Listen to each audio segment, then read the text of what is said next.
Hello, guys. My name is Christopher, and today we are going to dive into Spiritual Awakening Journey. Dan and Selena are going to dive deep into my audiobook. Have you ever felt like you're just going through the motions, Selena? Like you're following all the rules, doing the spiritual work, but inside, something feels, hardened? Like you're hitting a ceiling you can't see? That is such a relatable place to be, Sam. Honestly, it's where a lot of people find themselves right before a major breakthrough, but it's also a dangerous crossroads. It's that moment where the heart either softens or starts to truly calcify. Calcify? That's a heavy word. It reminds me of what we're diving into today, this idea of the unrepentant heart and how it can actually become a form of judgment itself. It's not just about being bad, is it? Exactly. The notes we're looking at today suggest that an unrepentant heart isn't just about making mistakes. It's about a perpetual refusal to be convicted. It's like the story of Pharaoh in the Bible. His heart wasn't just hardened by God, it was hardened by his own repeated refusals. So it's like a self-chosen exile. You keep saying no to the truth until you literally lose the ability to say yes? Precisely, Sam. It's a terrifying psychological and spiritual reality. The text calls it biblical honesty about self-chosen evil. It's the idea that the blasphemer, or the hypocrite, performs religion while nursing secret sins. They create a divide in their own soul. That sounds like a recipe for a double life. You're one person in the light and another in the dark. But the notes say this actually exhausts God's patience eventually. That's a scary thought for a motivational podcast. It is, but there's a reason for the warning. This isn't about a lack of mercy. It's about the fact that not every soul actually wants to be saved. Mercy is an odyssey, but it's not a forced entry.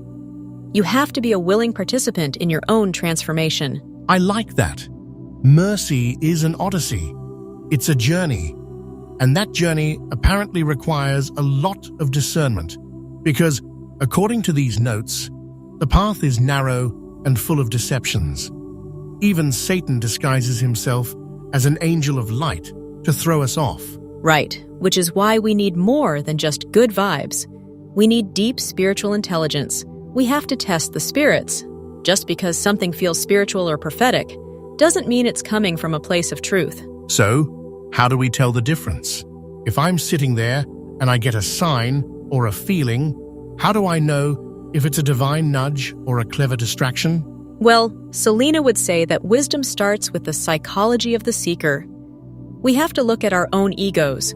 Often, what we think is a divine path is just our ego looking for a way to feel special or powerful without actually changing. That leads us right into the second chapter of these notes, which is fascinating. It blends Jungian psychology, Buddhism, and Taoist philosophy with spiritual truth. It says a true encounter with the divine is actually a defeat for the ego. Carl Jung described the God experience as a defeat for the ego's carefully constructed plans. Think about that, Sam. We usually go into spirituality looking for a win.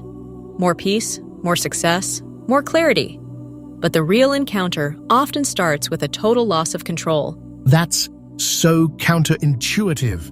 We're told to find ourselves, but this is saying we need to lose ourselves or even crucify the self to find something higher. It sounds painful, honestly. It is ego-crushing. The notes call it ego death. It's the realization that your intellect alone cannot save you. We build these complex philosophies to protect ourselves from being overpowered by the divine. But enlightenment isn't self-improvement. It's a surrender. I have definitely been guilty of that, using self-help as a way to avoid actually facing the parts of me that need to die. It's like putting a new coat of paint on a house that has a crumbling foundation. Exactly. And the foundation only gets fixed when you're willing to let the old structure be torn down. Only when the false self is crucified can the true self be born. It's that narrow and ego-crushing path we mentioned earlier. Okay, so if we're brave enough to face that ego death, we get into the kingdom parables. But the notes say these parables weren't just cute stories, they were actually meant to conceal truth, as much as reveal it. Why would God want to hide things? It sounds harsh, doesn't it? But think of it as a security measure. The parables are intelligence for disciples. They are hidden on purpose, concealed from the proud, but revealed to the hungry. If you don't have the right heart posture, the truth wouldn't help you anyway. It might even hurt you. So the secrecy is a filter? It's like a spiritual lock that only opens if you have the key of humility? That changes how I look at those stories.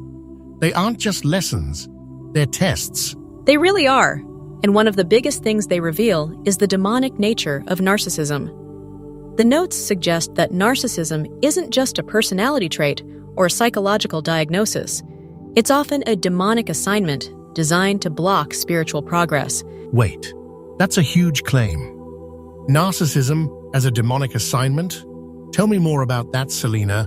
How does that manifest in someone's spiritual life? Think about what narcissism is at its core. An obsession with the self, a lack of empathy, and a refusal to submit to any authority. It's the ultimate expression of the ego. If the goal of spirituality is to surrender the ego, then narcissism is the ultimate anti-spiritual force. So, a narcissist is essentially trapped in a prison of their own making, and they can't hear the kingdom because they're too busy listening to the sound of their own voice? Precisely.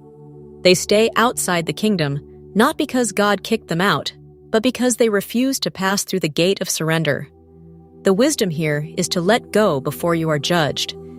It's an invitation to drop the mask before life drops it for you. That leads us into some of the more intense parts of the text.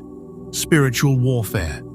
The notes mention midnight awakenings between 2:00 and 3:00 a.m.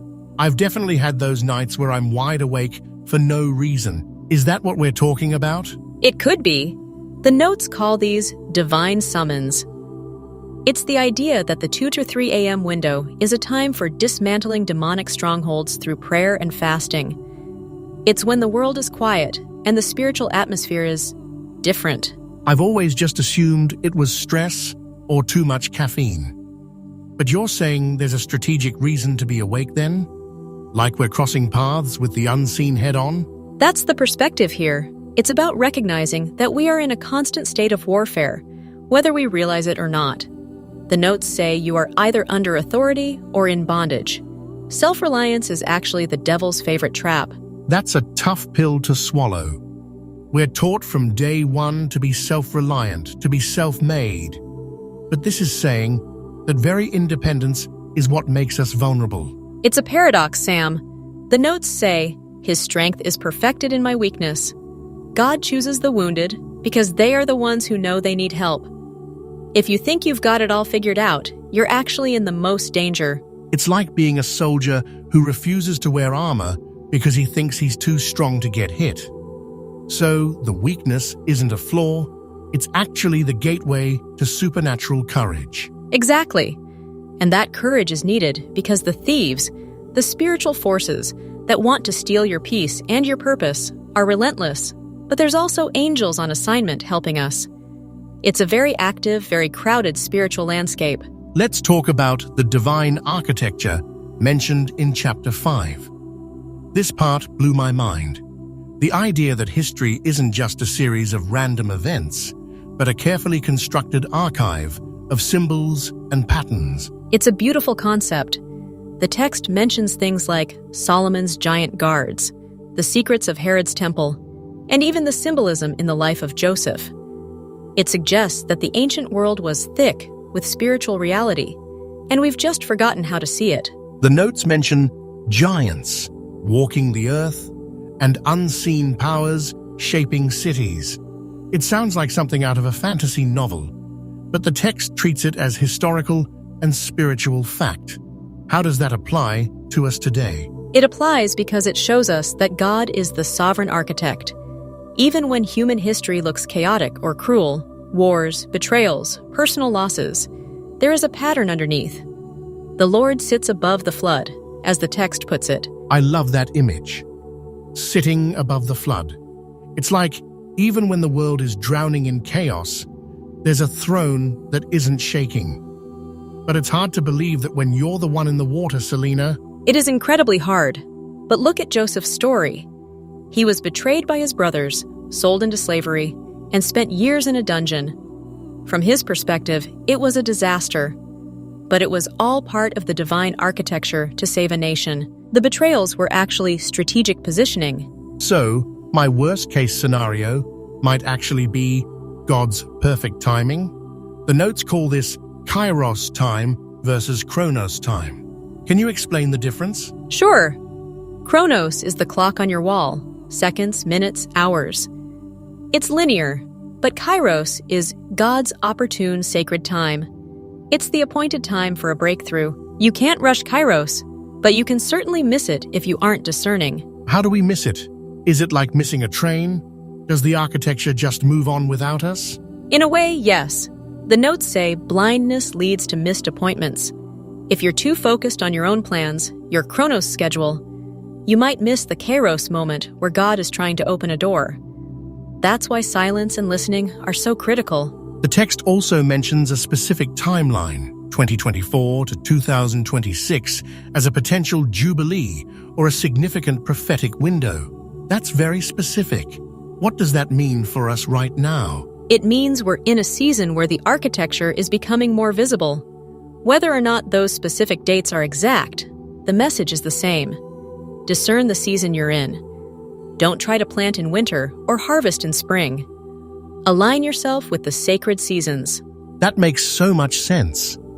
I often feel like I'm fighting against the timing of my life. Maybe I'm just trying to force a Kairos moment in a Chronos way. Exactly, Sam. And that brings us to the final chapter, Wisdom in Grace. This is where we distinguish between just being habid and being spiritually filled. It's a huge distinction that many people miss. Yeah, the notes say you can be genuinely saved but still powerless and stuck in the patterns of the flesh. That's a bit of a wake-up call. I thought saved was the finish line. It's actually the starting line. Think of it like being born. Being born is a miracle, but you don't want to stay a baby forever. Being spiritually filled is about the Holy Spirit moving from just dwelling in you to actually controlling your soul, your emotions, your mind, your will. So, the soul versus spirit battle is the real inner conflict. My spirit might be saved, but my soul, my old habits, my fears, my ego is still trying to run the show. Spot on. The soul is the realm of the flesh. It's where the vanity lives. The spirit is where the power is. The goal is to let the spirit govern the soul. When that happens, you start to see the fruits of the spirit: peace, courage, and supernatural strength, even when your natural strength fails. And that's where the miracles happen, right? The notes mention tongues, prophecy, healing as evidence of this spiritual operation. It's not just about feeling good. It's about victory in spiritual warfare. Right. It's about becoming a witness with power. And the key evidence isn't just a feeling, it's an outcome. It's boldness in the face of fear. It's discernment in the face of deception. It's staying grounded when everything around you is shaking. I'm looking at the notes again, and there's this phrase, soul wounds become doorways to demonic influence. That feels like a really important practical point. If we don't heal our past, we're leaving the door unlocked. Absolutely. Unhealed wounds, bitterness, secret sins, these are all entry points. Grace is available to heal them, but we have to be honest about them. We have to bring them into the light. The hidden architecture of our own lives needs to be inspected. This whole conversation really feels like a call to spiritual honesty, like we can't hide behind religion or philosophy anymore. We have to face the unquenchable grace and let it actually change us.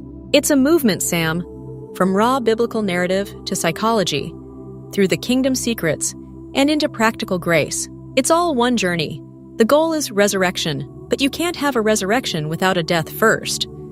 The ego has to go. So, for someone listening who feels like they're in that hardened place right now, or maybe they're awake at 3 a.m., wondering why, what's the first step?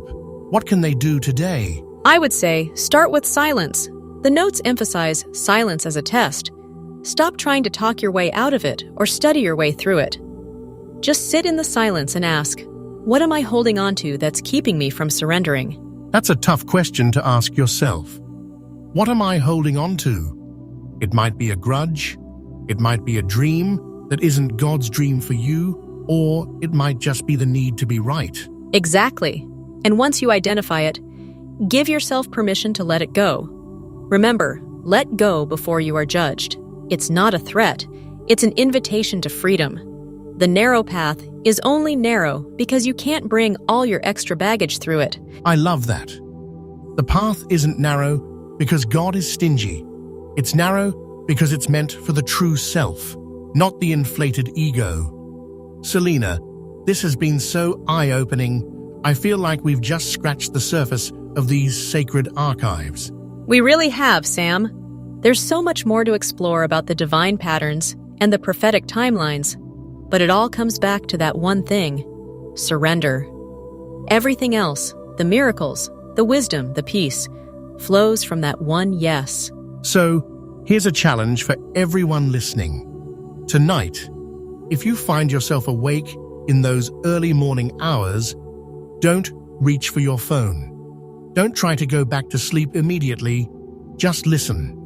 See if there's a summons waiting for you. And be brave enough to answer it. You might find that the weakness you're feeling is actually the beginning of a strength you never knew you had. You're not alone in the flood. The architect is right there with you. That's a perfect place to wrap up. Thank you, Selena, for guiding us through this. And thank you all for listening. Hope your soul was awakened, fellow chosen ones. Subscribe to be notified for part 2. May your soul learn surrender.